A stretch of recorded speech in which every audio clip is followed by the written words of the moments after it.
everybody, and welcome back to the channel. For today's video, I wanted to talk to you about the narcissist, their innate self, and their mind, will, and emotions, that type of stuff. So their mindset. So let's jump in.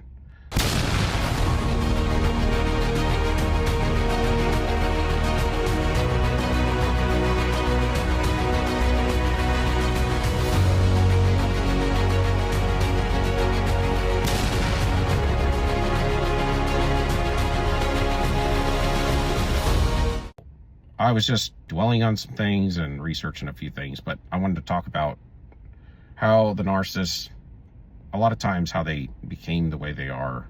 And I think sometimes they will sacrifice their true self for the false self, and then that piece of them is gone forever. But then there's also, I think, people that operate in their mind, will, and emotions, but then they just refuse when they get nudged by their innate self or from their intuition. They refuse to go there. They shut it down. And so they just operate in their mind, will, and emotions. So when they get those inklings to make change, they would just push it back and shut it down and block it out. Put their earplugs in.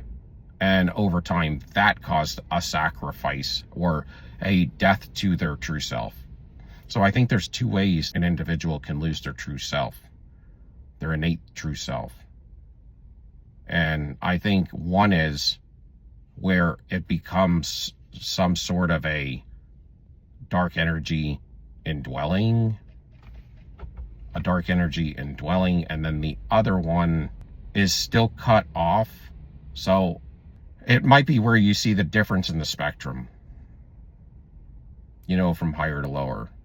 The one that accepts the dark energy to sacrifice their true self for the false self, they may be further down the spectrum of being more evil than the ones that just pushed it back and it died from refusal to use it. So then what you get is you get a person that's in their mind, will, and emotions, and then they have their meat suit, their flesh, that has its fleshly desires as well. Now all of that is considered the flesh because your innate spirit is your higher self, and your intuition and the 9 fruits of the spirit go with that, in my humble opinion. Now, your mind, will, and emotions in your body, a lot of times, if they cut that off, they may think their mind, will, and emotions is their innate self. But that's really the mask. Your mind, will, and emotions without your innate self is just the mask, or your ego. And a lot of times what the narcissist does, when they're out and about, the people they surround themselves with are people that they can heavily get into their ego, because that's what they have to do to you before they can control you, which is your pretty much false self, or your fleshly self, which at least half the time is at least probably a false self, or it's got falsities in it. So that's kind of what they do when they surround themselves around people that buffer them from the rest of the world. That's how they can control. They can't control somebody that's living from their higher self most of the time.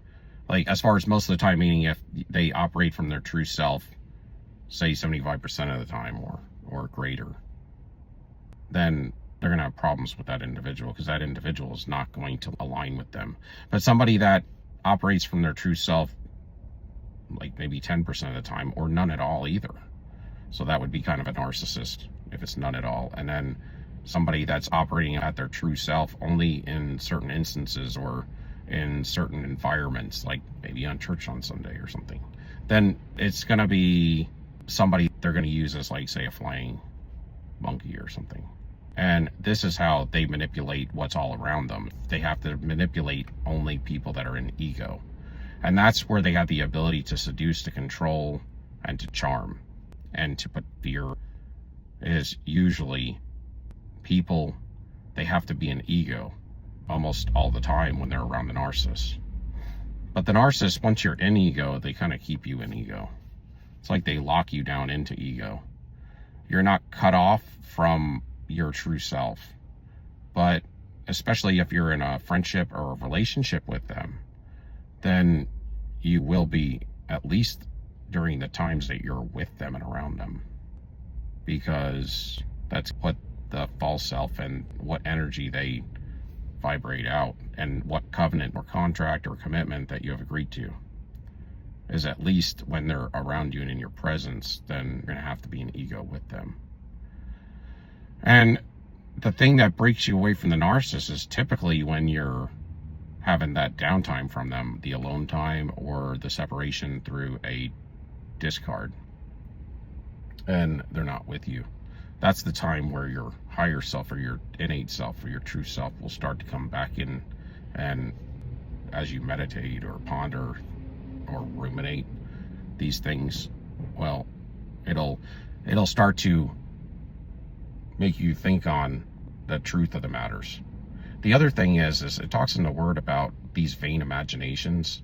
Vain imaginations are kind of like, you can have a true self, but let's say the true self was sacrificed. So then the true self was sacrificed. What they do is the negative energy can take and build vain imaginations, which are constructs to get them to believe. And I think that's what happens with the narcissist. And it talks about this in the Word a lot in several scriptures, 2 Corinthians, Romans 1, and Proverbs, but there's several places where it talks about God hates the vain imaginations, individuals that are wayward and have real issues. Like, for instance, as spoken in these scriptures in the Word, it would talk about them having vain imaginations. And Romans 1 is all about the reprobate. But they built these constructs which are imaginary. Like the narcissist is believing imaginations about who they are and who they believe you are and what's around them and what happened. So it's kind of like they're delusions. But delusions are can be vain imaginations. They're constructs and ways of thinking, ways of beliefs that came up out of continued delusion or evil convincing you of the belief of these things. Or if you continue down the path of degradation, devaluing all of your ethics and morals in your life, you will get into constructs. And if you repeat them over and over again, you will brainwash yourself into believing these things are better than what you're told in the moral and ethics of the Word of God. Superiority above those constructs, which are the good godly constructs that are spoken of in the Word. So these vain imaginations replace those. And then they will become strongholds. So vain imaginations can be ways of thinking that are far superior to morals and ethics of godliness, or they could be a useless construct, but it's useless to goodness and godliness and to the Lord. And that would be vain, but to the individual, it would still be important to them. They will be convinced through their delusions and what is getting manipulated in their life. What is getting manipulated in their life. So anyway, that's just a little bit about some thoughts I have about the construct of the narcissist. If you can give me a like, subscription, and thumbs up, love y'all. Till next time. Sold you up. Peace out. Love y'all.